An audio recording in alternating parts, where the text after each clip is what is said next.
आप जानते हैं कि गतसमनी बाग में यीशु मसीह के शरीर से खून का पसीना क्यों निकला? पसीने में खून का आना एक मेडिकल कंडीशन तो थी ही, पर इसके पीछे एक बहुत बड़ा आत्मिक कारण भी था। इसका नाता उस शराब के साथ था जो आदम के जीवन में परमेश्वर की आज्ञा तोड़ने के बाद आया था। आदम के पाप करने पर परमेश्वर ने आदम से कहा था कि भूमि तेरे कारण श्रापित है, तू उसकी उपज जीवन भर दुख के साथ खाया करेगा और वह तेरे लिए कांटे और ऊंट कटारे उगाएगी और तू खेत की उपज खाएगा और अपने माथे के पसीने की रोटी खाया करेगा। 1 कुरिन्थियों अध्याय 15 में प्रेरित पौलुस ने लिखा कि यीशु मसीह दूसरा आदम है। पहले आदम के कारण तो हमारे जीवन में मौत और श्राप आया, पर दूसरे आदम के द्वारा हमने जीवन और आशीष को पाया। आदम के पाप ने यीशु मसीह को इस धरती पर आने के लिए मजबूर किया। परमेश्वर ने अदन के बाग में आदम से कहा था कि तू अपने माथे के पसीने की रोटी खाया करेगा, यानी कि तेरे लिए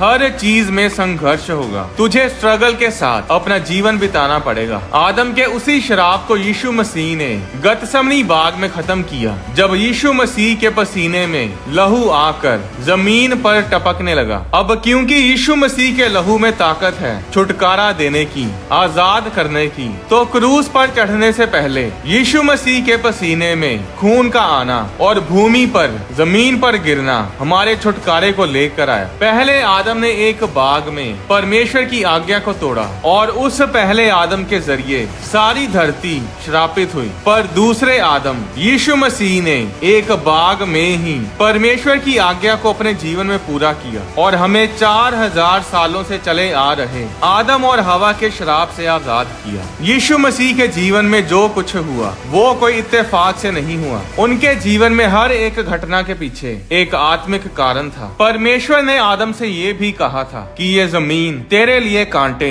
और ऊंट कटारे उगाएगी, और इस शराब को भी यीशु मसीह ने खत्म किया। आदम के पाप के कारण सारी धरती श्रापित हुई। वो कांटे श्राप की निशानी थे। जिस सृष्टि को परमेश्वर ने फल लेकर आने के लिए बनाया था, वही सृष्टि अब दुख, दर्द, खून, आंसू और तबाही पैदा कर रही थी। पर जब यीशु मसीह के सिर के ऊपर कांटों का मुकुट रखा गया तो ये भी कोई इत्तेफाक नहीं था। यीशु मसीह ने उस कांटों के श्राप को अपने ऊपर लिया ताकि हम उस श्राप से आजाद हो जाएं। यीशु मसीह के पसीने से खून का आना एक मेडिकल कंडीशन थी जिसे डॉक्टर हेमेटोइड्रोसिस बोलते हैं। ये बीमारी, ये मेडिकल कंडीशन लोगों में तब होती है जब वे बहुत ही ज्यादा, हद से ज्यादा टेंशन में, स्ट्रेस में होते हैं। 2017 में एक न्यूज आई थी कि इटली में 21 साल की लड़की के चेहरे से और हथेली से 3 साल से लगातार खून का पसीना आ रहा है, और ऐसे बहुत से केसेस दुनिया भर में देखने को मिले हैं। यीशु मसीह जो खुदा है,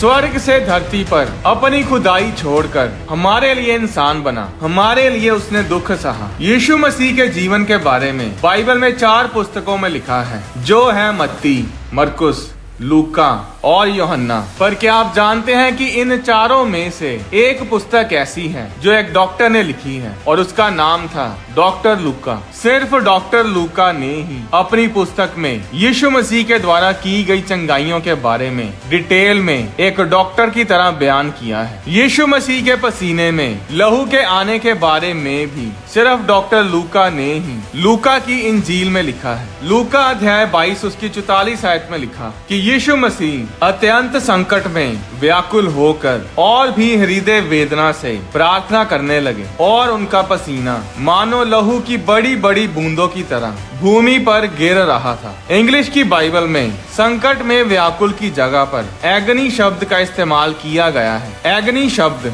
ग्रीक यानी यूनानी भाषा के शब्द एगोनिया से लिया गया है, जिसका मतलब है युद्ध, संघर्ष, लड़ाई, मानसिक संघर्ष, मौत से पहले का संघर्ष और बहुत बुरा दर्द। यीशु मसीह जानते थे कि क्या होने वाला है। वो जानते थे कि उनको कोड़े मारे जाएंगे, वो कोड़े जिनके कोनों पर कांच के टुकड़े और बड़ी बड़ी कीलें लगी होंगी। यीशु मसीह यशाया नबी की भविष्यवाणियों को जानते थे। जो उनके धरती पर आने से 700 साल पहले लिखी गई थी कि यीशु मसीह को मार मार के ऐसा हाल कर दिया जाएगा कि ऐसा लगेगा ही नहीं कि ये कोई इंसान है या कुछ और। सबसे ज्यादा दर्द यीशु मसीह को इस बात का था कि जब सारी दुनिया के पाप यीशु मसीह के सिर के ऊपर डाल दिए जाएंगे, तब यीशु मसीह पहले आदम की तरह परमेश्वर से दूर हो जाएंगे। परमेश्वर का आत्मा यीशु मसीह को छोड़ देगा। अपने पिता यहोवा परमेश्वर से जुदाई का गम यीशु मसीह को खाए जा रहा था। मत्ती अध्याय 26 उसकी 38 आयत में यीशु मसीह ने अपने चेलों से कहा था कि मेरा जी बहुत उदास है,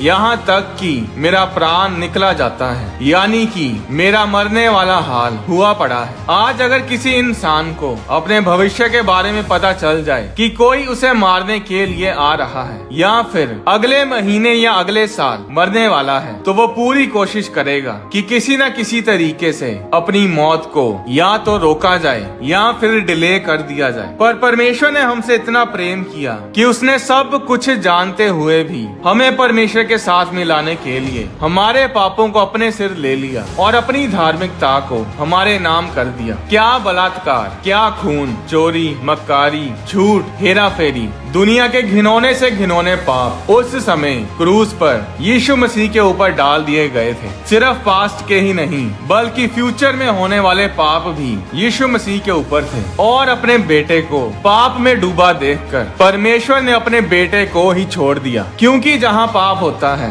वहाँ पर परमेश्वर और उसका आत्मा नहीं रह सकते। इसीलिए जिस तरह पहले आदम के पाप करने पर परमेश्वर ने आदम और हवा को छोड़ दिया था, उसी तरह क्रूस के ऊपर जब यीशु मसीह ने हमारे पापों को अपने ऊपर लिया और हमारी खातिर पापी बने, तो उस समय परमेश्वर ने अपने बेटे यीशु मसीह को ही छोड़ दिया। यीशु मसीह जानते थे कि यहोवा परमेश्वर उन्हें छोड़ देंगे और इसीलिए वो इतनी टेंशन और स्ट्रेस में थे कि गतसमनी बाग में ये सोच कर ही उनके पसीने से लहू आना शुरू हो गया। परमेश्वर ने हमारे साथ मेल मिलाप करने के लिए अपने आप को ही छोड़ दिया और इसीलिए यीशु मसीह ने क्रूस के ऊपर ये वचन बोले थे, जिसके बारे में मत्ती अध्याय 27 उसकी 46 आयत में लिखा है। तीसरे पहर के निकट यीशु ने बड़े शब्द से पुकार कर कहा, एली एली लामा शबक्तनी, जिसका मतलब है, हे मेरे परमेश्वर, हे मेरे परमेश्वर, तूने मुझे क्यों छोड़ दिया। यीशु मसीह के पसीने में लहू का आकर धरती पर गिरने के बाद धरती का श्राप खत्म हुआ। यीशु मसीह के छुटकारे वाले खून ने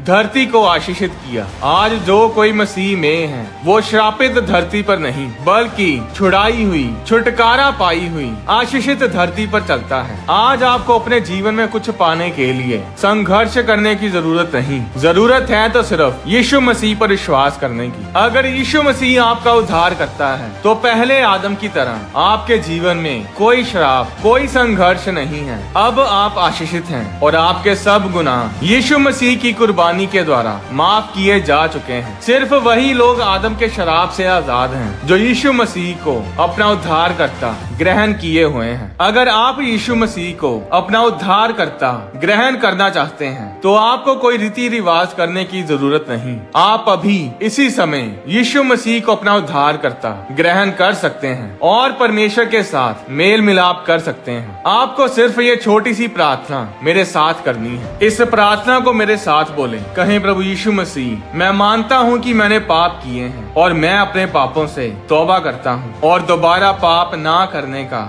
वायदा करता हूँ। प्रभु यीशु मसीह, आप मेरे दिल में आए, मैं आपको अपना उद्धार करता, अपना सेवियर ग्रहण करता हूँ। आमीन। अगर आपने ये प्रार्थना मेरे साथ की है तो कांग्रेचुलेशंस, आपने सैल्वेशन को, उद्धार को पा लिया है। अब आप आदम के श्राप से आजाद हो चुके हैं। परमेश्वर में बढ़ने के लिए और परमेश्वर के बारे में और जानने के लिए किसी आत्मिक चर्च का हिस्सा बने। अगर आप बाइबल नहीं ले सकते तो आप अपने फोन के ऊपर बाइबल ऐप